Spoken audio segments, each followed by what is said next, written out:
आपकी आवाज में आपका स्वागत है। मैं अरुण कुलवाल आपका स्वागत करता हूं आपकी आवाज के प्लेटफॉर्म पे। आपकी आवाज पे हम चर्चा करने जा रहे हैं आज किसानों के बिल पे, जो सरकार बिल लेके आई है किसानों पे, उस पे चर्चा करने जा रहे हैं। और हमारे साथ है रामपाल जी जाट साहब, जो किसान महापंचायत 2010 से चला रहे हैं। और रामपाल जी साहब, आपका स्वागत है आपकी आवाज पे। जो सरकार किसानों पे जो बिल लेके आई है, उस पे आपका क्या कहना है?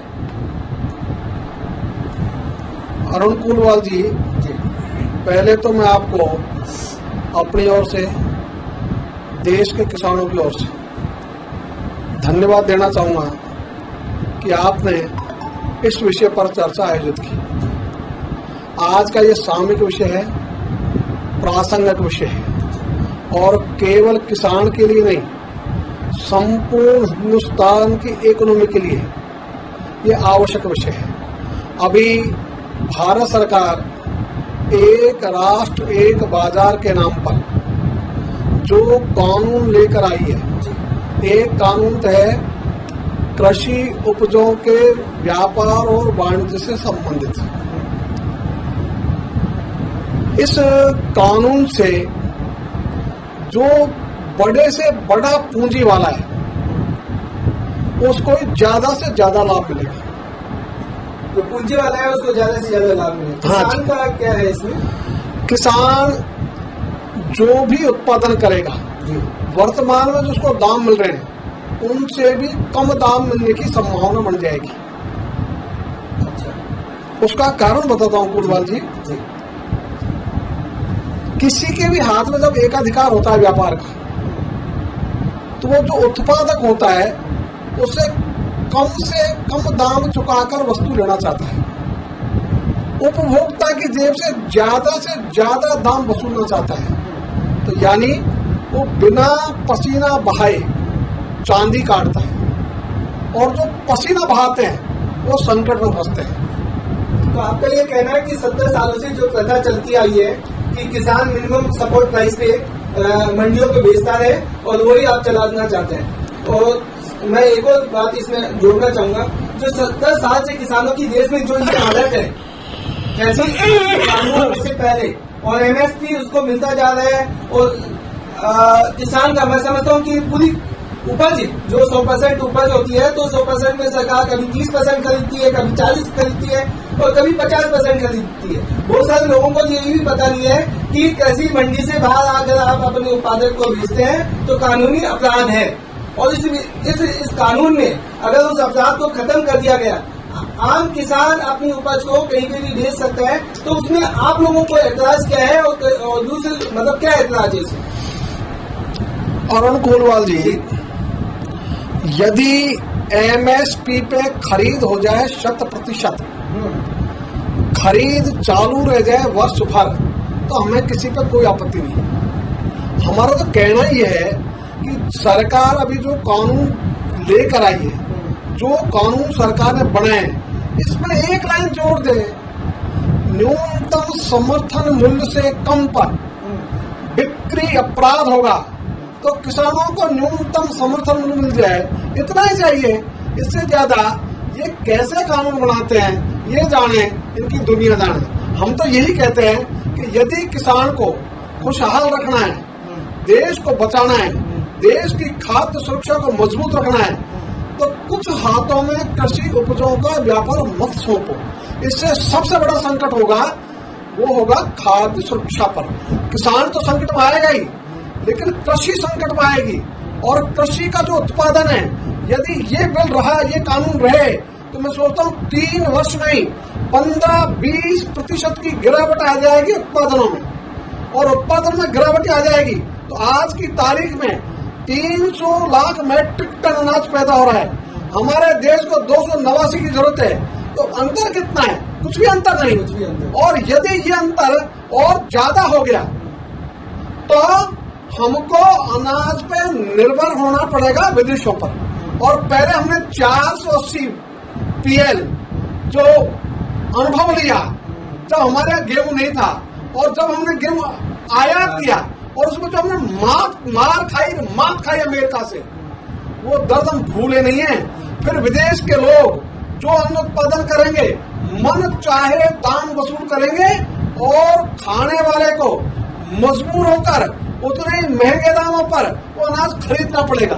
तो कुल मिला के मध्यम वर्ग, निम्न वर्ग, उसको भी जो चोट लगेगी वो हमसे भी ज्यादा लगेगी। इसलिए ये लड़ाई केवल किसान की नहीं है, ये पूरे देश की लड़ाई है। और पूरे देश की लड़ाई के लिए हम कह रहे हैं सरकार अब भी संभले, इन कानूनों में सुधार करे, इन अच्छा उन कानूनों को वापस ले और न्यूनतम समर्थन मूल्य पर खरीद की गारंटी का कानून ले आए। हमको तो किसी को कोई आपत्ति नहीं है। नहीं, इसमें जो व्यवस्था एमएसपी की बनी आई है, वो चली आ रही है, वो इसको बनाए रखी है सरकार ने। तो आप लोगों को एतराज क्या है? अगर किसान, आम किसान जो नेतागिरी से बाहर है, वो अगर अपनी उपज को और कहीं जाके बेच देता है, वो अपनी मर्जी से अपनी सुरक्षा के, फसल की सुरक्षा को देखते हुए बेचता है, और क्योंकि सरकार के पास इतनी व्यवस्था ही नहीं है, इतने संसाधन नहीं है कि सारी उपज को खरीद के समेट के अपने गोदामों में भर सके। गोदाम आप जानते हैं फुल हो जाते हैं, और इतनी व्यवस्था ही नहीं है। 70 साल में अभी तक वो डेवलप भी नहीं, मैं ये कहूंगा। सरकार की कोई फाइनेंशियल मजबूरी हो रही है, और दूसरी मजबूरियां हैं जिनके कारण वो व्यवस्थाएं नहीं बन पा रही।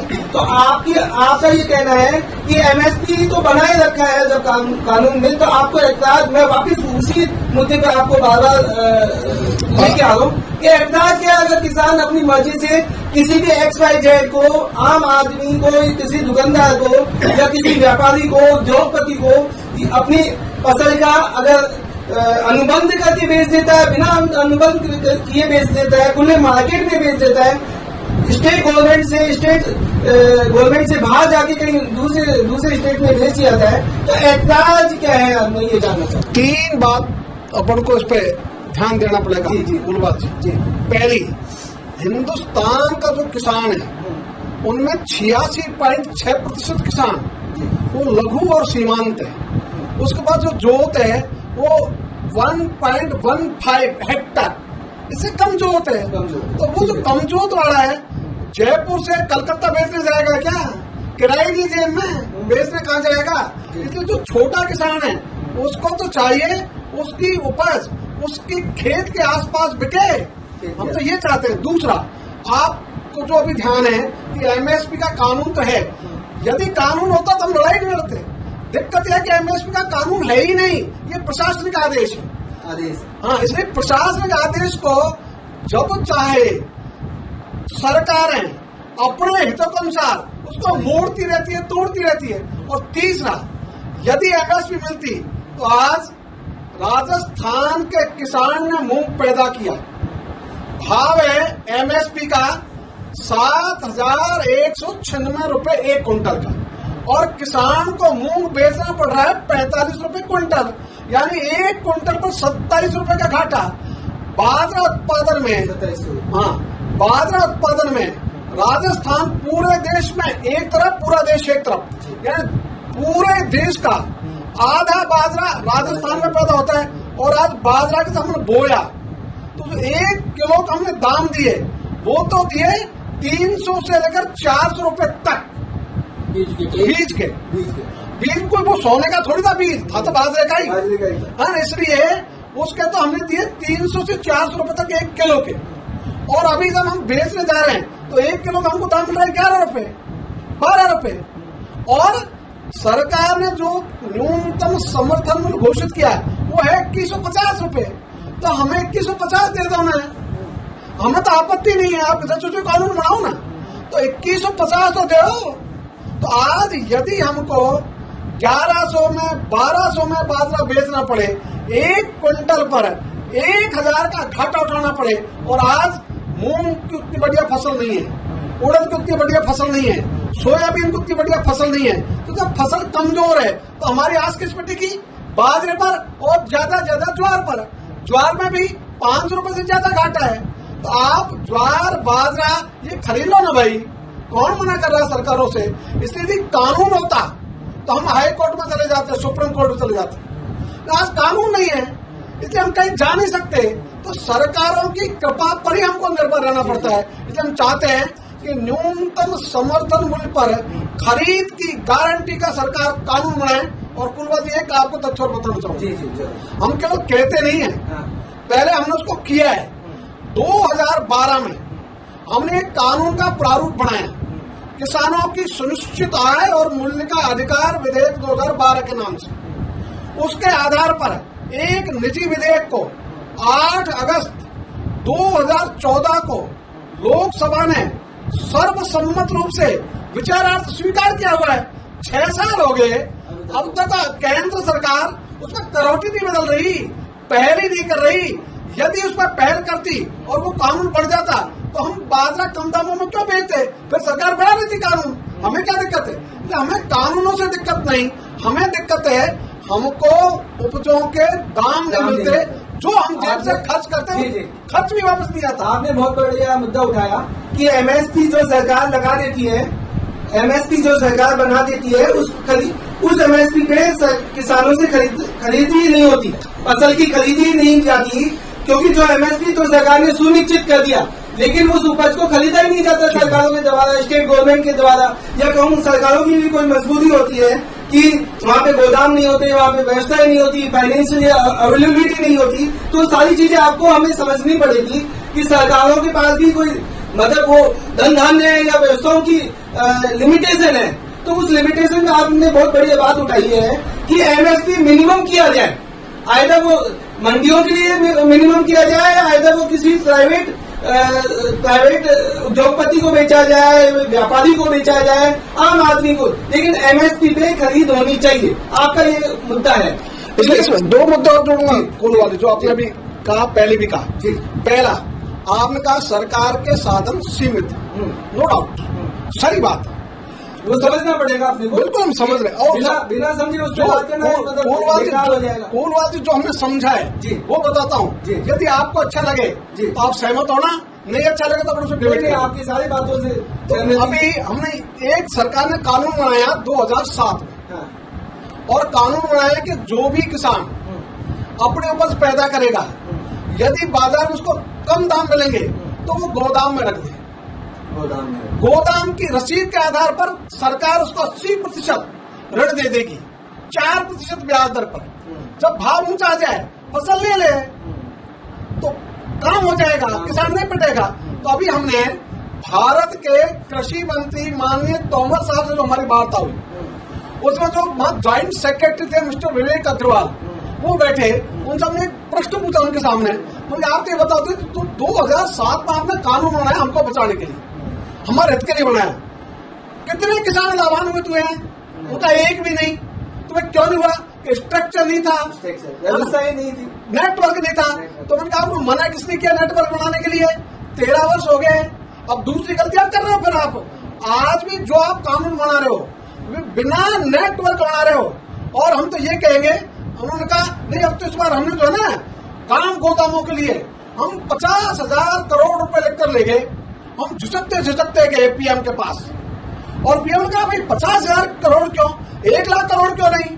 उन्होंने 1 लाख करोड़ दिए। बताओ कितना बढ़िया बात हुई। तो मैंने कहा कि आपने ऐसा नहीं क्यों लिया पीएम साहब का? मैं आपको एक फार्मूला बताता हूँ। आज की तारीख में प्रतिवर्ष एक ग्राम पंचायत में 50 लाख लेकर 1 करोड़ रुपए तक जाते हैं ना। तो आप ये केवल छोटा सा आदेश कर दो ना कि 1 वर्ष कोई भी पंचायत विकास नहीं करके गोदाम बनाएगी, यही काम करेगी, ये सबसे बड़ा विकास है, गोदाम बनाएगी। तो जब आपने राजीव गांधी भवन बनाए हर ग्राम पंचायत में, हर ग्राम पंचायत में गोदाम बना दो ना। और आप गोदाम बना दो तो प्रधानमंत्री जी को 1 लाख करोड़ रुपए देने की जरूरत है, पैसे तो अपना हमारे पास है। आपको केवल उसकी प्रायोरिटी फिक्स करने की जरूरत है, प्राथमिकता फिक्स करने की जरूरत है। एक छोटा सा आदेश कर दो तो वो हाँ बात आपकी बहुत बढ़िया, तो बहुत बढ़िया तो मान लो ना आप। इसलिए हम हमेशा विचार ये करते हैं, मान लीजिए मैं ही पीएम हूँ, मैं ही सीएम हूँ, तो मैं कर सकूंगा क्या? मैं कर सकूंगा व्यवस्थाओं को देखना। तो ठीक है। दूसरी चीज और बताऊं, किसानों का जहां भी विषय आता है, मैं हमेशा सरकार रोजगार होती है पैसों का। अभी 7वां वेतन आयोग आया, 7वां वेतन आयोग में अतिरिक्त भार है 1,02,00,000 रुपए का, है ना? ये पैसा कहां से आएगा? सरकार की हुक्म से ही आएगा। आएगा ना, तो जहां से वो आएगा हमारे लिए क्यों दिया जाएगा? तो जहां से वो पैसा आप ला रहे हो वहीं से हमारे लिए ले आना। इसलिए बात है हमारी नियत और हमारी प्राथमिकताएं वो गलत है। इसलिए उस समय हमारे जेटली साहब से बात हुई, जो वित्त मंत्री थे, उनका हमने तो इसलिए लाया 7वां वेतन आयोग, इससे लोगों की जेब में पैसा आएगा ना, तो बाजार में आएगा, बाजार में आएगा तो मांग बढ़ेगी, नए नए धंधे पैदा होंगे। तो हमने उनसे प्रश्न किया कितने प्रतिशत लोग हैं जिनको आप 7वां वेतन आयोग दोगे? कि 5% कम। अब यदि यही पैसा आप 75% लोगों की जेब में दे दो तो बूम आएगा कि नहीं आएगा इकोनॉमी में? तो यदि आपको अर्थव्यवस्था के पंख लगाने हैं तो 100 में से 75 लोगों को जेब में पैसा दे ना। आपने बहुत बढ़िया कहा कि 100 में से 75 लोगों को, किसानों को अगर पैसा दे दिया जाए। मैं बात करना चाहूंगा, किसानों पे जो ऑलरेडी जो ऋण होते हैं वो सरकार के ऊपर ही ऋण हो जाते हैं। रीजन क्या है कि किसान उसको पूरा चुका नहीं पाता, क्योंकि वहाँ पे व्यवस्थाओं की कमी होती है, किसान के पास वो व्यवस्थाएं नहीं होती चुकाने की, और वो नहीं ले पाता ऋण को वापस वो चुका नहीं पाता। आपने कहा 75,000 करोड़ दे दो या 1 लाख करोड़ दे दो, तो ऑलरेडी किसानों को बहुत सारी व्यवस्थाएं सरकार ने दी है, लेकिन मेरा मानना है व्यवस्थाओं की कमी है, समाज की कमी है। यहाँ पे अगर किसान को टेक्नोलॉजी के साथ जोड़ा जाए, आप लोग जो संगठन चला रहे हैं, वहाँ पे क्यों नहीं टेक्नोलॉजी का फेवर करते? क्यों नहीं नए उद्योग, किसानों में नई चीजें जो आ रही है, मैं बोलूँ कॉमर्शियल क्रॉप पे क्यों नहीं जाते किसान? क्यों नहीं आप उन चीजों पे ध्यान किसानों की ओर इंगित कराते कि किसान उस कॉमर्शियल क्रॉप की तरफ जाए? और व्यापार व्यवस्था की बात करें, हमेशा सरकार के पास लिमिटेड रिसोर्सेज होते हैं, आपको भी समझना पड़ेगा और आप समझते भी हैं। अगर प्राइवेट सेक्टर में ले आती है तो लिमिटेड की जगह वो अनलिमिटेड स्कोप की तरफ चली जाती है चीजें। हाँ, मैं इस बात के लिए समर्थन में हूँ कि किसानों को मिनिमम सपोर्ट प्राइस का अगर गवर्नमेंट कंफर्म कर दे, बिल बना दे, तो मुझे लगता है किसानों को कोई एतराज नहीं होगा। मिनिमम सपोर्ट प्राइस आए वो मंडियों में बेचे, आए वो बाजार में बेचे। अगर बाजार में भी बेचता है किसान तो मिनिमम सपोर्ट प्राइस अगर उसको मिल जाए तो ये व्यवस्था अच्छी बेटरमेंट की ओर चली जाएगी। आपका क्या कहना है? आपका थोड़ा परिचय दीजिए और आपका बात बताइए किसान बिल के संदर्भ में। दशरथ लाल गुजर, किसान महापंचायत जिला अध्यक्ष, जिला टोंक, राजस्थान। जी बताइए दशरथ जी, आप क्या कहना चाहेंगे? जो अभी तक आपने कहा उसके अलावा आप कुछ कहना चाहेंगे, बताएं। अभी जो सरकार बिल लेकर आई है ये 100% ही किसान विरोधी बिल है, और इससे किसान ही नहीं, मजदूर भी नहीं रहेगा। और अभी आप बात कर रहे थे किसानों की अर्थव्यवस्था और उसके आर्थिक स्थिति, बैंकों के ऋण नहीं लौटाने की, तो इसके पीछे भी किसान की वो वास्तविक मंशा ये नहीं है कि वास्तविक मंशा की नहीं, वो कैपेबल ही नहीं हो पाता। हाँ, वो प्राकृतिक आपदाओं से या फिर सरकार की कूटनीतियों के द्वारा वो सरकारें जो बनती है ये उनको चुनाव जीतने के लिए दुर्भावनाओं से ऐसा बताते रहते हैं कि हम आए तो ब्याज माफ कर देंगे, पैसा माफ कर देंगे, ऋण माफ कर देंगे, और जबकि करते कुछ नहीं है। अभी किसान को सरकार में जो कांग्रेस की सरकार है उसने ऋण माफी का लेके आए थे कि अब संपूर्ण ऋण माफ हुआ किसानों का? संपूर्ण ऋण माफ आप क्या कहना चाहेंगे? आपने बात चाहिए ये तो आपने टोंक की स्थिति बताई। आज ये तो झूठा आईना है। कितने % सिर्फ सहकारी, हाँ, किसानों के लिए झुंझुना है। सहकारी ऋणों पे ऋण माफी हुई है सिर्फ। अच्छा, सरकारी बैंकों के ऋण जो लिए वो 100% माफ हुए हैं? हाँ, उसमें भी कुछ, उसमें भी जैसे बैंक तेनों को नहीं हुए, सहकारी समितियों तक के ऋण माफ हुए हैं। और आप क्या कहना चाहेंगे? और मैं तो कहना चाहूंगा जी, ये सरकार है ना जो ये सेठों के लिए, धंधा सेठों के लिए ही बिल बनाती है, काम करती है, और किसानों को तो, देश के किसानों को तो कुर्बान करने में, खून पसीना बहाने में काम में लेती है।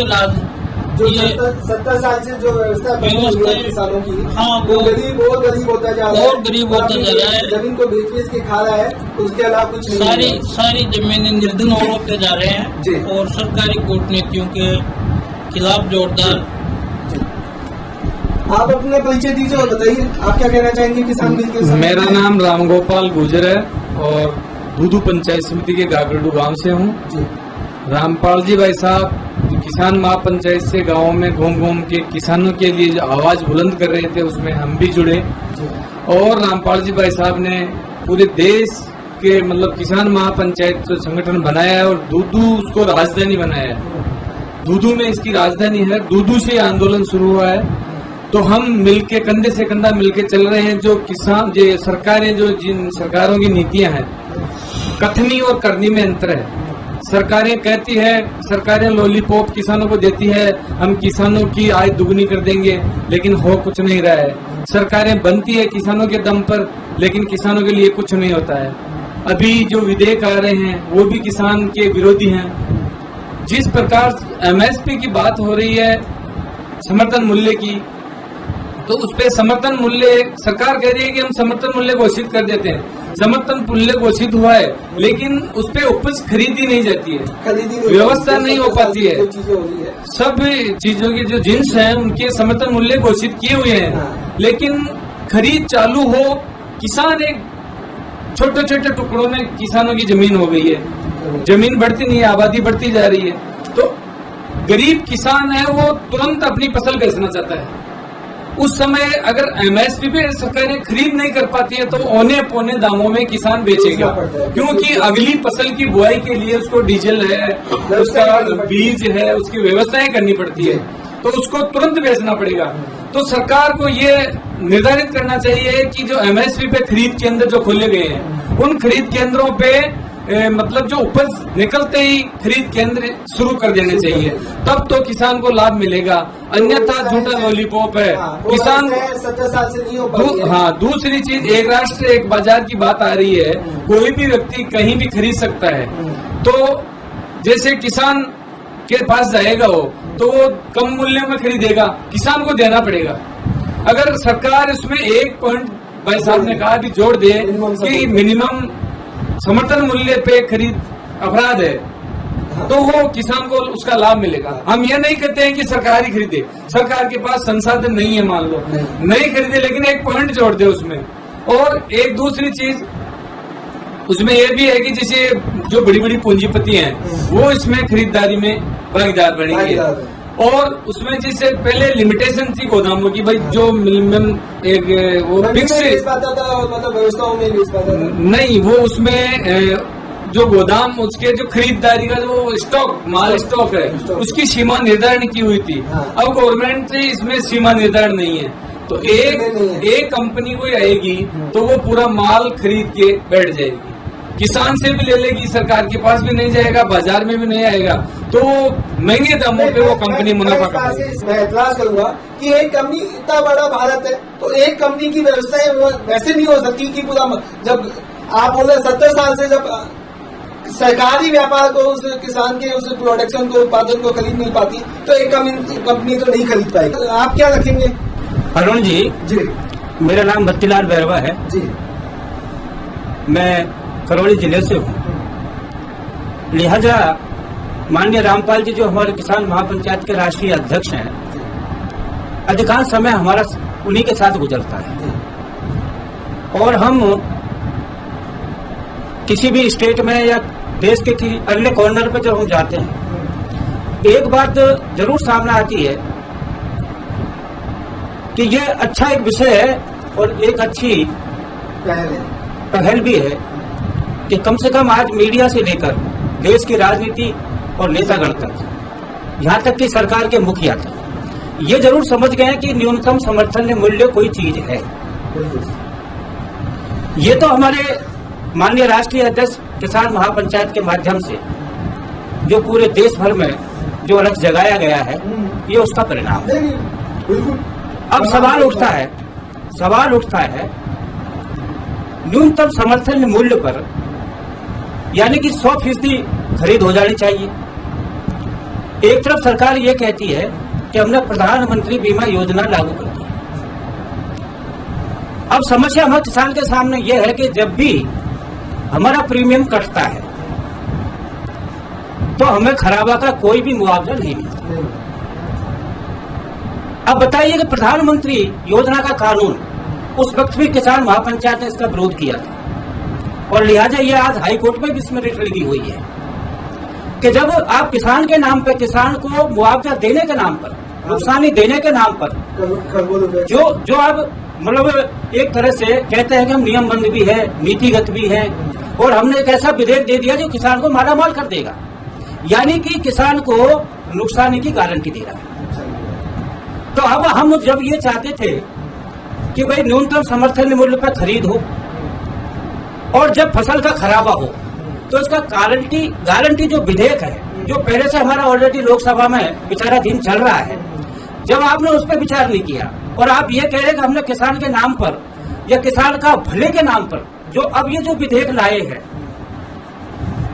इसमें जहां तक हम समझ रहे हैं वहां तक ये जैसे आप कह रहे हैं कि इसमें कर की ये छूट है कि आप अपने खाद्यान्न को, चाहे वो दलहन हो, तिलहन हो या खाद्यान्न कुछ भी हो, इन सबको आप देश के किसी भी कॉर्नर पे बगैर शुल्क दिए हुए या तो बगैर टैक्स चुकाए हुए बेच सकते हो। तो आप मतलब टैक्स तो माफ कर रहे हो, लेकिन किसान का तेल निकाल दिया। किसान का तेल इस रूप में निकल गया कि वो यहाँ से वहां तक जाएगा, हर्जा कट्टा बट्टा। वो को वही बात आती है जैसे कि कृषि मंडियों में जब 1, 2, 3 के लिए जब हमारी फसल जाती है और जब वो देखते हैं कि इसमें गुणवत्ता कम है, कहीं न कहीं कोई अड़ंगा ऐसा लगाते हैं जहां 1, 2, 3 में उनके मन मुताबिक बोली लगा करके और माल को अधिकृत कर लिया जाता है। और जब मंडी में भी जब 1, 2, 3 में बोली लगाने के बाद किसान अगर माल को नहीं देता है तो लिहाजा किसान की ऐसी मजबूरी होती है कि जो खुले बाजार के जो डोला में छुटपुट जो व्यापारी होते हैं ना, वो बहुत मामूली दामों में उस फसल को ले लेते हैं और किसान को देनी पड़ जाती है।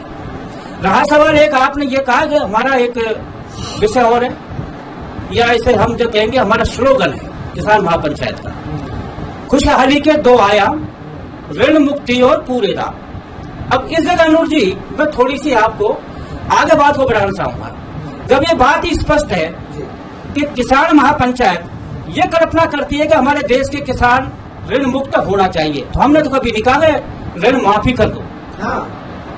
तो हम ऋण माफी नहीं चाहते हैं, यानी कि जब हमारी उपजों का हमें संपूर्ण दाम मिल जाएगा, पूरा दाम मिल जाएगा, तो किसान इस मुद्रा में रहेगा ही नहीं, वो तो बांटने का लायक रहेगा।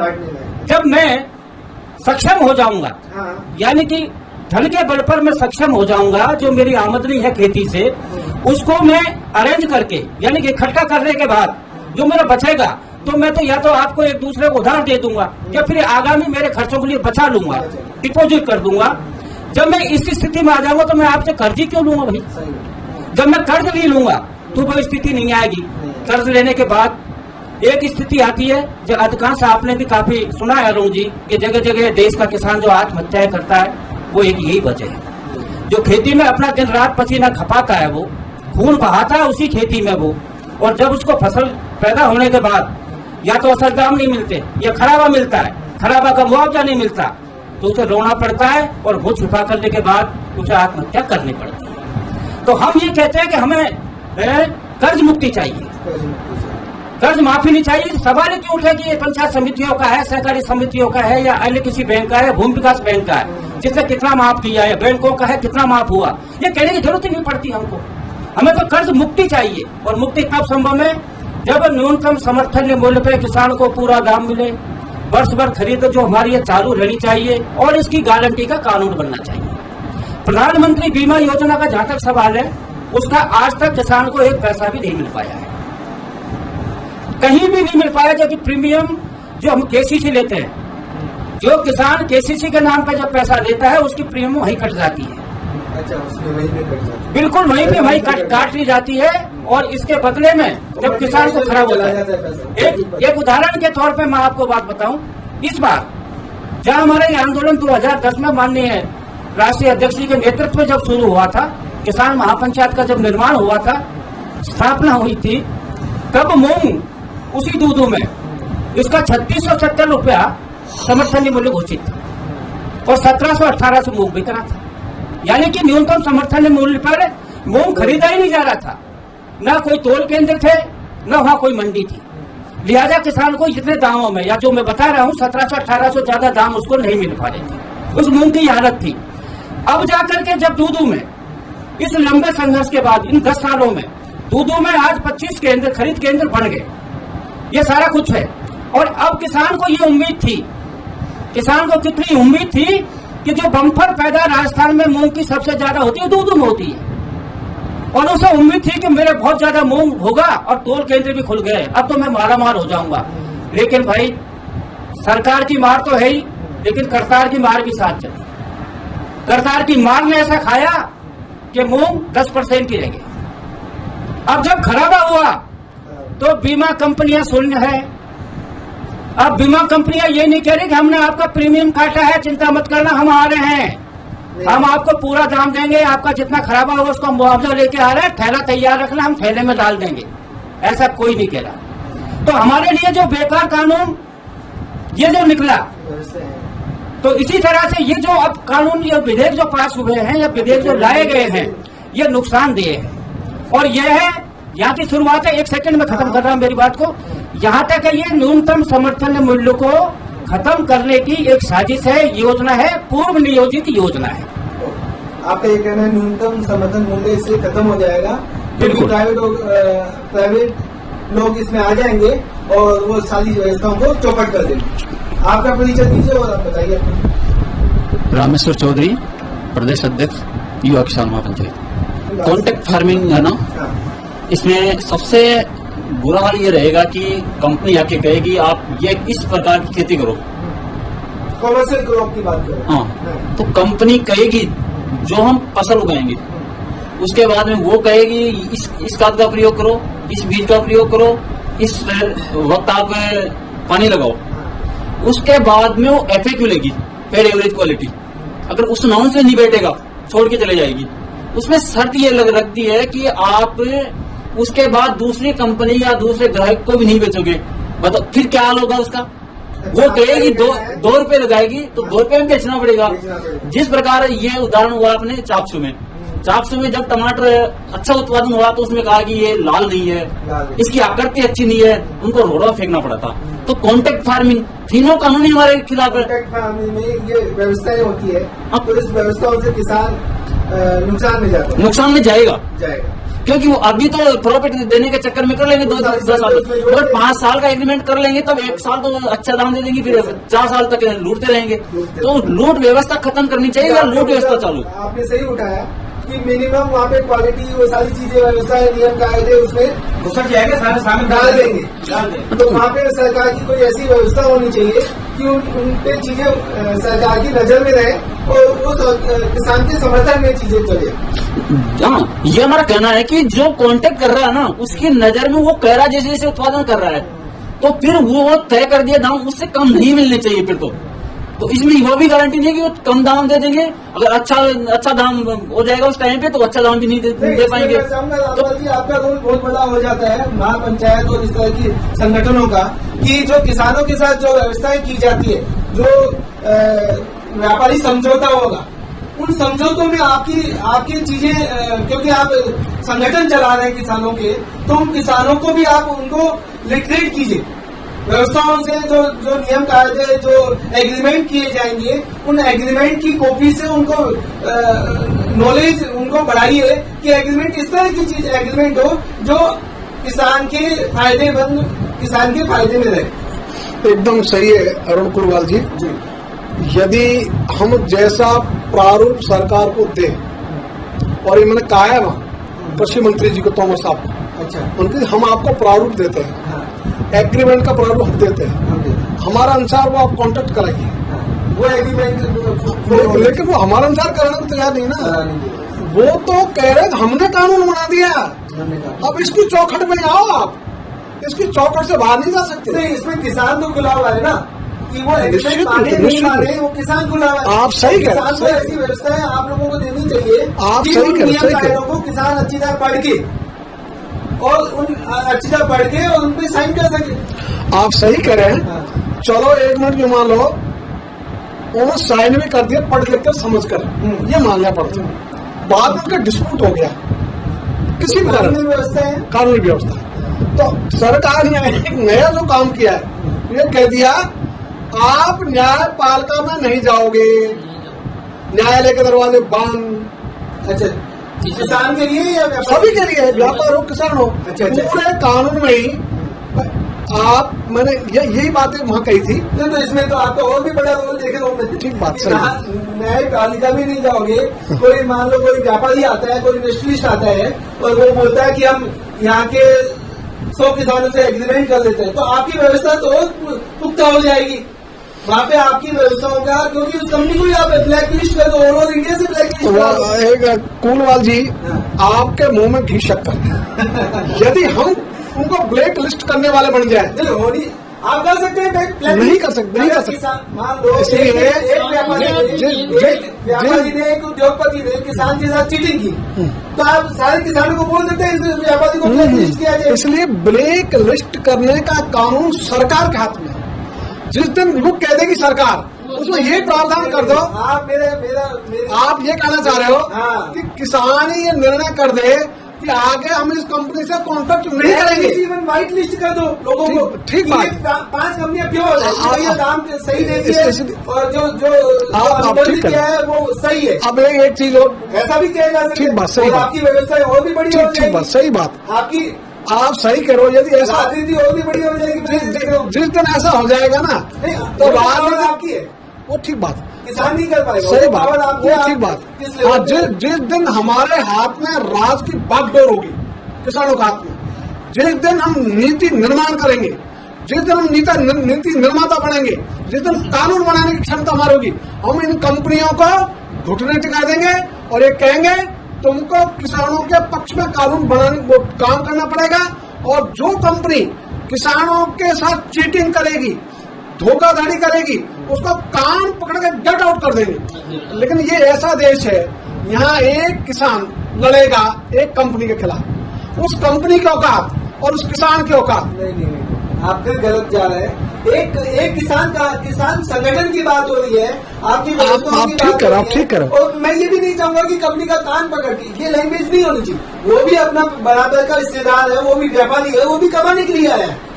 लेकिन आप कोई गलत नहीं करो, ना किसान की तरफ से कोई गलत चीज हो और ना व्यापारी की तरफ से गलत अनुबंध हो, किसान के साथ चीटिंग की जाए, तो वैसी व्यवस्थाओं को हाँ, इसलिए हम तो खड़े हो जाएंगे किसान के साथ जी, किसान संगठन, तो आपका ये कहना है जी, तो ना अब हम तो खड़े हो जाएंगे किसान के साथ और सरकार खड़ी हो जाएगी कंपनी के साथ। अब कंपनी के साथ जब सरकार खड़ी होगी तो भारी कौन पड़ेगा? जिसके साथ सरकार खड़ी है वो, और सरकार जिसके साथ खड़ी है उसमें किसान संगठन खड़े हैं। तो हम खड़े हैं, हमारे कौन बात मान रहा है? आज हम देश के सारे किसान संगठन एक साथ खड़े हैं कि भाई एमएसपी की खरीद की गारंटी का कानून बनाओ, तो बना रहा है क्या? जिस दिन हमारी वॉइस ये हो जाएगी कि हम जो चाहेंगे वो हो जाएगा, तब तो सरकार हम ही चलाएंगे। इसलिए आज सरकारें खड़ी मिलती है हमेशा बड़े पूंजी वाले के साथ, छोटे के साथ नहीं। और जब वो बड़े पूंजी वाले के साथ खड़ी मिलेगी तो कहने को तो कॉन्ट्रैक्ट का सिद्धांत होता है, दो बराबर का कुछ समझौता करते हैं, ये वास्तव में होता नहीं। इसलिए कॉन्ट्रैक्ट का जो सिद्धांत है वो है, जो एक पावरफुल है, जिसके हाथ में बार्गेनिंग पावर है, वो हमेशा भारी रहेगा। जिसके हाथ में बार्गेनिंग पावर नहीं है वो हमेशा कमजोर रहेगा। इसलिए अभी गुजरात में इन्हीं कंपनियों ने किसानों पर जो केस करने की सोची, करोड़ों रुपए निकाल दिए। तुमने एज पर एग्रीमेंट ही नहीं बोया, हमारा बीज चुरा लिया। अरे भाई, उनका बीज तो मेरा हमने लिया ही नहीं। अब वो जो है ना, किसान लड़ाई में उठ जाएगा क्या? तो इस संदर्भ में गुजरात की बात की तो गुजरात की सरकार ने तो किसानों का साथ दिया और वो जितने भी केस हुए वो सब निरस्त कर दिए गए किसान। ऐसा है, अभी निरस्त नहीं किए, कर दिए गए नहीं, अभी वो रोक दिए गए, है ना। इसलिए रोक दिए गए, है ना। कब उनका मौका मिलेगा? जिस दिन निरस्त कर देंगे तब बात अलग हो जाएगी। इसलिए वो तो एक प्रेशर आया और प्रेशर के कारण उन्होंने कर लिया। इसी ढंग से पंजाब हुआ, पंजाब स्ट्रॉन्ग प्लांट था अपना, पंजाब में उन्होंने समझौता किया टमाटर का कंपनियों ने, और टमाटर का समझौता 1 साल तो किसानों को अच्छा दाम दिया। दूसरी साल जो है टमाटर नहीं दिया। अरे भाई, इसका रंग ठीक नहीं है, आकार ठीक नहीं है ना, इसका स्वाद ठीक नहीं है, रिजेक्ट। और रिजेक्ट यदि हो गया तो प्रधान कंटिन्यू कीजिए। तो वो जो रिजेक्ट हो गया, अब किसान असहाय महसूस करता है अपना आप, क्योंकि उसको कानून के जो सामने जाना पड़ता है, उसके बराबर लड़ने की क्षमता किसान की नहीं है कंपनियों को बराबर। इसलिए अभी हम तो ये सरकार से कह रहे हैं लगातार कि भाई सरकार खरीदो मत, हम तो नहीं कहते हमारी ज्यादा पैसे खर्च करो, आप तो मत पैसे खर्च करो ना। भारत सरकार ने ये बनाए हुए कानून कि कोई भी फसल जिसका न्यूनतम समर्थन मूल्य तय हुआ है उसकी बिक्री उससे कंपेयर होगी ही नहीं, तो इसको अपराध बना दो। तो जैसे आप इसको दंडनीय अपराध बनाओगे, अपराध भी ठीक हो जाएगा, न आपको खरीदने की जरूरत न किसी को बेचने की जरूरत। कन्हैयालाल जाकेट है, मैं रिटायर्ड सीनियर मैनेजर हूँ यूनियन बैंक से, जयपुर जिले का रहने वाला हूँ और ये जयपुर जिले का किसान महापंचायत का प्रभारी हूँ। तो जैसे जो 3 अध्यादेश आए हैं ना, जो सरकार लाई है वो एक तरफ से लाई है, इनने तो उन्होंने किसानों की राय ली, उन्होंने किसान संगठनों की राय ली। इन्होंने कह दिया साहब किसानों ने कहा हमको नहीं चाहिए, 2-3 महीने से किसान चिल्ला रहे हैं हमको 3 अध्यादेश नहीं चाहिए, नहीं चाहिए। सरकार नहीं, किसानों तुम्हारे लिए अच्छे हैं, नहीं तुम्हारे लिए तुमको ये तुम्हारे ऊपर लागू होने चाहिए। अरे भाई जब हमको पसंद ही नहीं, हमको चाहिए नहीं, तो हमको वो चीज क्यों दे रहे हो यार? पहली बात तो ये, इसका मतलब ये क्या है, सरकार क्यों जबरदस्ती ला रही है? इसका मतलब कुछ दाल में काला है। उसका सबसे पहला तो यही है कि वो चाहती है कि एमएसपी पे जो कि हार्डली 6% खरीदती है टोटल उत्पाद, 23 फसलों में से जो कुछ खरीदते भारत का 6% ही खरीदती है। तो 54% तो अभी किसान होने पड़े दामों में मंडियों पे या मंडी के बाहर फेंक करके आता है। तो अब ये चाहती है सरकार की ये 6% भी उसको नहीं खरीदना पड़े, जिसमें उसको करीबन 80,000 से 1 लाख करोड़ का खर्चा उसके ऊपर आता है। तो उससे हाँ, ऑल ओवर इंडिया की बात करूँ मैं, तो इससे भी बचना चाहती है। ये देखिए टोटली सारा ही है व्यापारी, प्राइवेट मनी लेंडर जो भी बाहर किया है वही खरीदे। तो ये इसलिए ये तो हमारे खिलाफ है, इसलिए तो सिद्ध हो ही गया कि सरकार जानबूझ के हमारे ऊपर थोप रही है।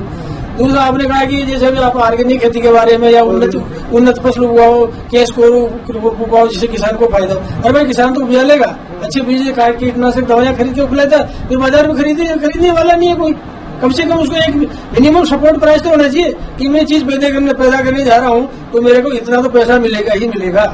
टमाटर पैदा कर रहा हूँ या दलहन तिलहन पैदा कर रहा हूँ, सब्जी पैदा कर रहा हूँ, तो मुझे इतना तो मिले ही। अब उसकी अनिश्चितता है, मैं चीज किसान सोचता है मैं चीज बो तो रहा हूँ, फसल कर तो रहा हूँ, लेकिन मेरे को इसको क्या मिलेगा रेट, ये उसकी अनिश्चितता रहती है। तो ये सुनिश्चितता के लिए एमएसपी लाया गया था। भाई ठीक है, तुमको बाजार में ऊंचे जाए नीचे जाए इतना तुमको मिलेगा मिनिमम सपोर्ट प्राइस।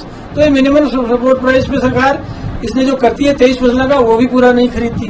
तो कुल मिला के सरकार की क्या है मंशा किसानों के प्रति, नेग्लेक्ट करती है किसानों को। और दूसरा, आप जैसे सरकारी कर्मचारियों की तनख्वाह बढ़ती है उसी प्रकार की जैसे महंगाई के हिसाब से उसी प्रकार की किसान की फसल भी रेट भी उसी हिसाब से बढ़ाओ ने। मिनिमम सपोर्ट प्राइस तो बहुत कम से कम प्राइस है, लेकिन उसमें भी नहीं खरीदना चाहती। अब देखिए पिछले 25 साल में एक कर्मचारी की तनख्वाह 150 गुना बढ़ी है सरकारी कर्मचारी। क्या किसानों के उत्पाद की 150 गुना बढ़ी है कि पिछले 25 साल? अगर 150 गुना बढ़ती है तो आज उसकी गेहूं की रेट क्या होती है, उसके चावल की रेट क्या होती, बहुत अच्छी होती। आज 10 हजार रुपए कुंटल गेहूं की रेट होती जिस हिसाब से सरकारी कर्मचारी तो बढ़ाई ना आपने। मैं देखिए, मैं छोटा सी कर्मचारी था, मैं 83 में बैंक में भर्ती हुआ क्लर्क, मेरे 740 रुपए मेरे तनख्वाह मिलती थी। मैं 2018 में रिटायर्ड हुआ, मेरी तनख्वाह 1,20,000 थी। तो 35 साल में मेरी तनख्वाह 160 या 155 गुना बढ़ गई। और 35 साल में मेरे गाँव का गेहूं कितना बढ़ा, 95 रुपए था उस वक्त जब मैं नौकरी लगा था। रिटायर्ड हुआ था गेहूं का भाव 2,000 रुपए था, मतलब गेहूं का भाव तो 20 गुना ही बढ़ा 35 साल में, और मेरी तनख्वाह 155 गुना बढ़ गई सरकारी कर्मचारी। तो ये दोगला व्यवहार क्यों सरकारी कर्मचारी के साथ और किसान के साथ क्यों? भाई महंगाई किसान के लिए है, कर्मचारी के लिए है, तो ठीक किसान के लिए भी है। और वो कहेगी नहीं साहब वो तो पढ़ा लिखा होता है, BA MSc पास होता है, किसान तो अनपढ़ होता है। आजकल तो BA MA पढ़े हुए किसान खेती कर रहे हैं, तो क्वालिफिकेशन वही बराबर है आजकल। क्वालिफिकेशन का किसान को लोड नहीं। हाँ नहीं, परिवार उसके भी है ना, किसान के भी बच्चे उसके भी है, वो भी अपने बच्चों के अपने सब्जेक्ट का मास्टर है ना। हाँ, वहाँ पे क्वालिफिकेशन। तो किसानों के साथ तो ये दोगली नीति, भेदभाव की नीति रही है 70 साल से, ये किसी सभी सरकारों की केंद्र में जो आई है। धन्यवाद। किसान महापंचायत से रामपाल जी जाट साहब से अच्छी चर्चाएं हुई और उन्होंने कुछ बहुत ही अच्छे मुद्दे उठाए किसानों के पक्ष में। इन्होंने अनुबंध जो व्यापारी करता है उसके मामले में उन्होंने बताया कि अनुबंध में बहुत सारी कमियां हैं, मिनिमम सपोर्ट प्राइस जो सरकार सुनिश्चित कर देनी चाहिए, कानून में सुनिश्चित कर देना चाहिए, उस पर बिक्री होनी चाहिए। और भी कई मुद्दे उठाए आपने, और मैं चाहूंगा आगे भी इस तरह की चर्चाएं हम रामपाल जी जाट साहब से करते रहें और किसानों की बात आम आदमी के बीच लाते रहें। आपकी आवाज से अरुण कुमार, धन्यवाद।